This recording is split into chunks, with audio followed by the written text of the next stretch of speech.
All right, so imagine this. You sit down, ready for your news, the one you always watch, part of your routine, and boom, it's gone. Just like that. Silence. Yeah. And that's exactly what happened to, well, over 300,000 people, African speakers, who rely on that SABC Afrikaners news bulletin on SABC2.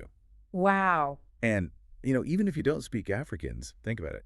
What if a news source you depend on just vanished? Poof, no explanation. Right. That's unsettling. Makes you think, doesn't it? About like media access, and how well or not these public broadcasters, the ones we fund, are serving everyone. It's a huge question for all of us, right? Big. Anyone who needs reliable news, which is, well, everyone. And that's exactly what we're diving into today. This whole situation, the sudden stop of the SABC Africans News Bulletin, happened just recently, weekend of April 5th and 6th, 2025. Yeah, and it caused quite a stir, as you can imagine. Oh, absolutely. And we've got a whole stack of sources here trying to get the full picture. News articles, statements, even a bit of satire thrown in to lighten things up. Yeah. Got to have a little humor sometimes, especially with these kind of situations. Exactly. So we got the Democratic Alliance, Times Alive. We've even got the SABC's official word on this, and, a satirical piece from Newsvine. Gotta love those guys. Always good for a laugh. And then reports from My Broadband and Sawit and Live. It's fascinating to see it all laid out, from the political side demanding answers, the SABC trying to explain themselves, and then you've got this one source that, well, they're basically joking that the SABC just forgot Africans even existed. Yeah, I saw that one. Pretty funny, but it does make you think, doesn't it? Absolutely.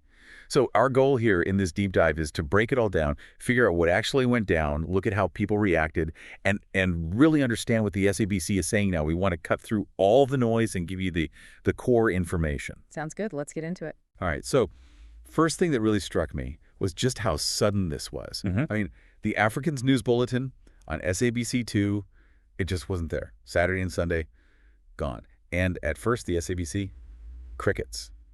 Nothing. Oh, wow. So they didn't even say anything at first. Nope. Total silence. And that silence, that's a big deal. When something you expect, something you rely on, just disappears. It creates a vacuum, know, and people start wondering, worrying, what happened, why. Exactly. And the Democratic Alliance, they were not happy. Not one bit.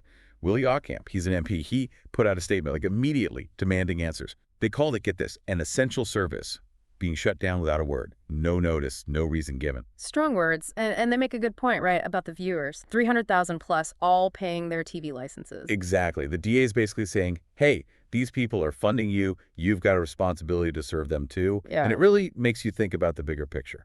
Right. It's about that contract, that relationship between a public broadcaster and all the different communities it serves, especially when those communities are the ones paying for it. Right. And what happens if a big chunk of those people, those who are funding it, start feeling like they're not getting what they need?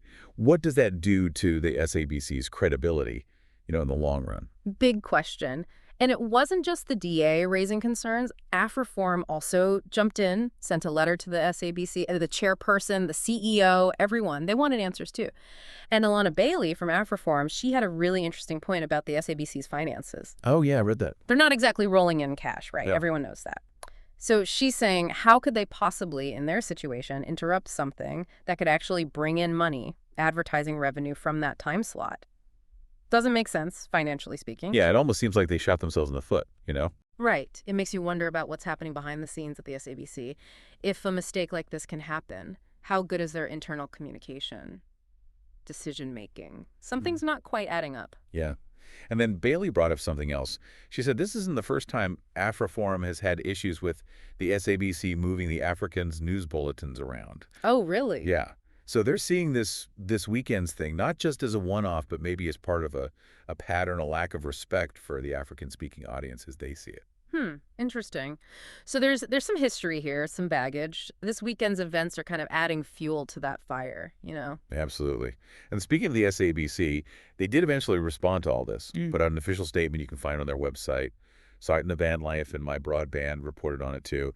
And their main point, scheduling error. Just a simple mistake. Scheduling error. Interesting choice of words. Right. And they even said, quote, this should not have happened.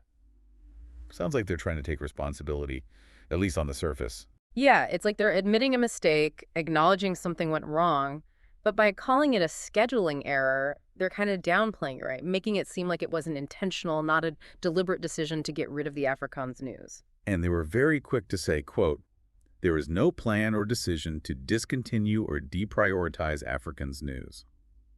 Seems like a direct response to what the DA and Afriforum were saying. Yeah, like they're trying to reassure everyone, especially the African-speaking community, saying, hey, this was a one-time thing, a slip-up, not some big conspiracy.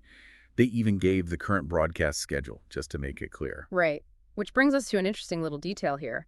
They say Afrikaans news is now on at 8:30, Monday to Friday, but on SABC 3.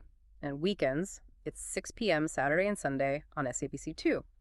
But both the DEA and Afriforum, they were talking about the weekday bulletin being on SABC 2 before. So it seems like there was already a change, maybe one that not everyone was thrilled about. So there's a bit of a discrepancy there, a contradiction. Seems like this weekend's thing, that might have been an accident, a mistake. But that weekday move to SABC 3, that sounds more like a deliberate decision, maybe even the one that Afriforum was complaining about before. Right, it adds a whole other layer to this, doesn't it? Makes you wonder if this weekend was just a blip, or if it's part of some bigger plan, some change in how the SABC is approaching Africans' news. And my broadband actually pointed out that there's been a history of these kinds of shifts, moving Africans' programming around. So, yeah, people are definitely connecting the dots here. Yeah, you can see why they'd be suspicious, right? It's not just this one thing, it's a pattern. Exactly. And getting back to the SABC statement, they did say they're taking this seriously, that there's, quote, consequence management underway for whoever messed up. Sounds like someone's getting in trouble. Yeah, consequence management, that's usually code for internal investigations, maybe disciplinary action. They're trying to show they're not just brushing this under the rug. And they did apologize, specifically to African-speaking communities. Which is, well, it's a start, right? Acknowledge the mistake, say you're sorry. Right. But you got to wonder, for those 300,000 people who rely on this news, is sorry really enough? They were suddenly cut off, felt ignored, maybe even a little betrayed. Yeah, a simple apology can only go so far. They need to see action, see that the SABC really is committed to serving them. Absolutely. And the SABC did say they're committed to all official languages, which for a public broadcaster, that's not just a nice idea. It's their job. You know, they have to do that. And they mentioned working on a new content and scheduling strategy. It sounds like they're trying to think about the bigger picture. Yeah, that's good to hear. A more strategic approach, thinking about how to represent all languages, all communities, in a thoughtful way. But the devil's in the details, right? We'll have to wait and see what this new strategy actually looks like. Absolutely. Okay, so let's shift gears a bit. Look at the political side of things, beyond the DA. Swade and Ivy reported on what the ANC's study group, the one focusing on communication and digital tech, had to say. And their reaction was, well, it was quite different. They basically said, hey, the SABC is fixing this. We acknowledge the Afrikaans community. We accept that this was a mistake. It sounds a lot more accepting, a lot less confrontational than the DA. Yeah, it's a much more conciliatory tone, right? Almost like they're saying, let's move on, no big deal. And it makes you think about the different perspectives, the different priorities, maybe even different political calculations at play. And it does make you wonder if maybe they're downplaying the concerns of a significant part of the population. It's possible, but it could also just be a different approach to the situation. Maybe they trust the SABC to handle this internally, no need to make a big fuss. But the DA, they stuck to their guns. You know? Even after the SABC's explanation, they kept saying accountability, transparency. They didn't seem totally convinced that a scheduling error was the whole story. Makes sense, right? That's kind of their job, to hold the government, and the SABC is part of that, accountable to the people. They're asking the tough questions, making sure this wasn't just a symptom of a bigger problem. Okay, now for a bit of a change of pace. Let's talk about Newsvine. They went full-on satire with this one. Their headline was that the SABC stopped the Afrikaans news because they, quote, lacked evidence that the language still exists. Oh, yeah, that one was great. Talk about a creative spin on things. Right, classic Newsvine. They even joked about the SABC's investigation.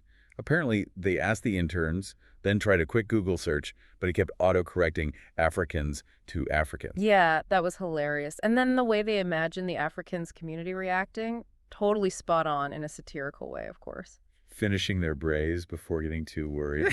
polishing their backy bonnets, the ones with the Voortrekker flags, the ones. It's all tongue-in-cheek, obviously. Of course, but it does highlight, in a funny way, that sense of disbelief, maybe even a little outrage that some people felt. Absolutely. And my favorite part, they made up this whole thing about a Nuus podcast, broadcasting from a converted farm dam. No English, no subtitles, just pure effort for therins and a healthy dose of conspiracy theories. Gotta love it. It's like they took that feeling that maybe the mainstream media isn't catering to them and cranked it up to 11. And again, this is satire, not real news.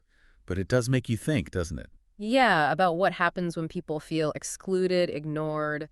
They might start looking for their own sources of information, their own ways to get their voices heard. Okay, back to reality for a minute. My broadband reminded us that this isn't the first time the SABC has messed with the Afrikaans news schedule. About a year ago, they got criticized for moving the weekday bulletins to SABC 3 to a later time slot. And they also shifted the weekend ones around. So this wasn't a one-off then, more like a trend, a series of decisions that maybe haven't been well received. Right, so this weekend's thing, it didn't happen in a vacuum. It landed in a context where maybe trust was already a bit shaky. Yeah, you can see why people might be connecting the dots here, seeing a pattern. Exactly. And my broadband also brought up another interesting point. Remember 7-Day Land, the soap opera? Hugely popular, especially among African speakers. Oh yeah, I remember that one. The SABC canceled it last year, 2023. Said the viewership numbers didn't justify the cost, but it was a big deal. A lot of people were upset. And that adds another dimension to all this, doesn't it? Absolutely. If you're an African speaker and you see a beloved show like that get canceled for financial reasons, and then your news bulletin disappears, even if it was a mistake, well, you might start thinking, are they trying to push us out? So let's take a step back, try to make sense of all this. We had a news bulletin vanish into thin air, a huge reaction, people demanding answers.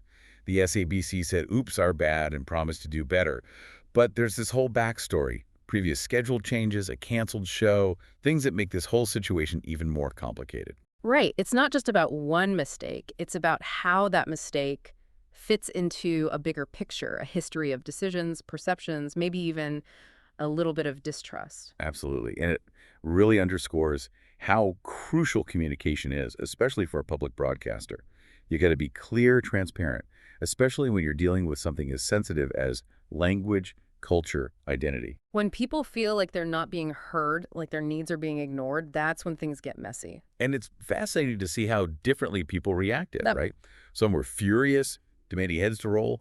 Others were more willing to accept the SABC's explanation. Different perspectives, different priorities. It's a microcosm of the broader conversations happening in South Africa about language representation, inclusion. This whole situation, it really shows you how tough it is to run a national broadcaster, especially in a country as diverse as South Africa. So many languages, so many communities, and you've got to find a way to serve them all.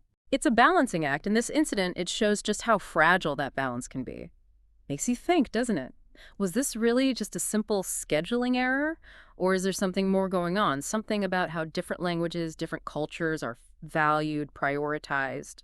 It's a question worth asking, not just about the SABC, but about the media we consume, the institutions we rely on, whose voices are being heard, whose stories are being told, and what happens when those voices are silenced, even if it's just an accident. Big questions, important questions. So there you have it, our deep dive into the case of the vanishing Afrikaans news bulletin. It might seem like a small thing, a technical glitch, but it's actually a window into much bigger issues that affect us all. Thanks for listening.